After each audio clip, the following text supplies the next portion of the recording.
Hello, my name is Susilowati and I'm a dancer and choreographer originally from Indonesia.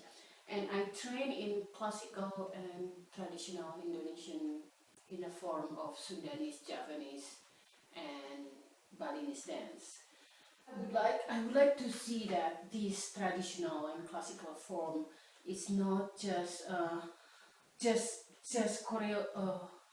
boxing into this what I call it museum pieces, but I want to go further. And when coming to American, I'm a bit surprised, I have to say, that how boxes, the non-Western tradition are.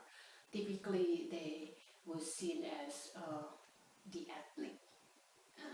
And interesting enough, sometimes within the non-Western form itself, they kind of reject a new idea when it's non-classical or I call it museum pieces again. And so in my experience, I have this piece, right? And I created this actually thematically and structurally. It's modern idea, but using traditional technique of Indonesian dance. And interesting enough, when I bring it into festival, more Western dance festival, they call it I'm the ethnic thing.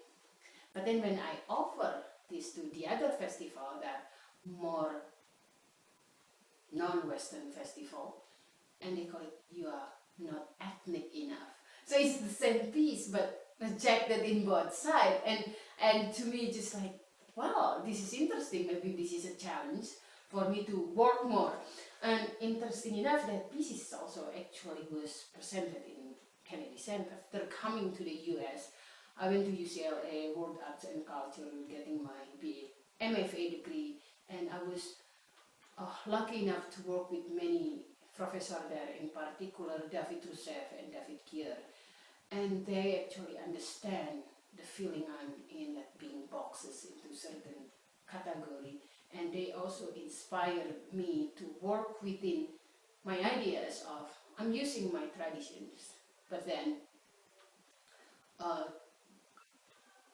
addressing more contemporary setting and contemporary issues. What interests me in performing diaspora is that performing diaspora gets what I do. And it's because I don't want not only doing classical stuff. I love it. I was trained in it, and I have a great respect of classical form. And I feel like this is my root, this is my traditions. But I do not want only doing classical stuff. When we call preservations, and I want to challenge myself, what do I mean by preservation? Preservation can mean doing something over and over again, passed on through generation, 100 years of generation. But preservation can mean doing innovation within their traditions. Because I have this experience in the past that there was a puppet, not puppet shadow, but puppet wood in the Sundanese culture that I was growing up. And in the 70s, late 70s, was almost died. In terms of the younger generation, wasn't interested in it anymore. Because, it's all night long. Nobody has and at that point people like, what's that, Charlie Angels was in the movie. They would rather, in a half an hour or a 1 hour show, you see that's, a lot of actions. And here you are, you see the performance from 9 o'clock to 5 o'clock in the morning, 9 p.m. to, and then see that. So there is one puppet master, he was playing, and someone, walk out from his performance and saying something.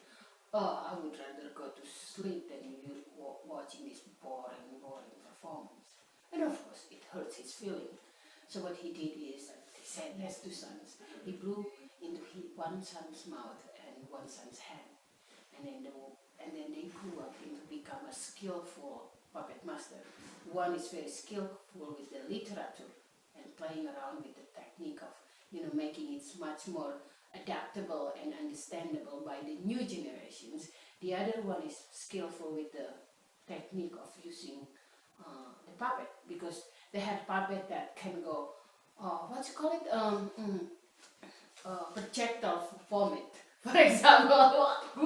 And so then the young generation was interested and they got excited, and then it revived the art form that almost died. Because it's not puppet shadow. Puppet shadow has different, although they carry the same story, but it's different technique. And so many older generation was upset about it, because some of them think it ruins the art form.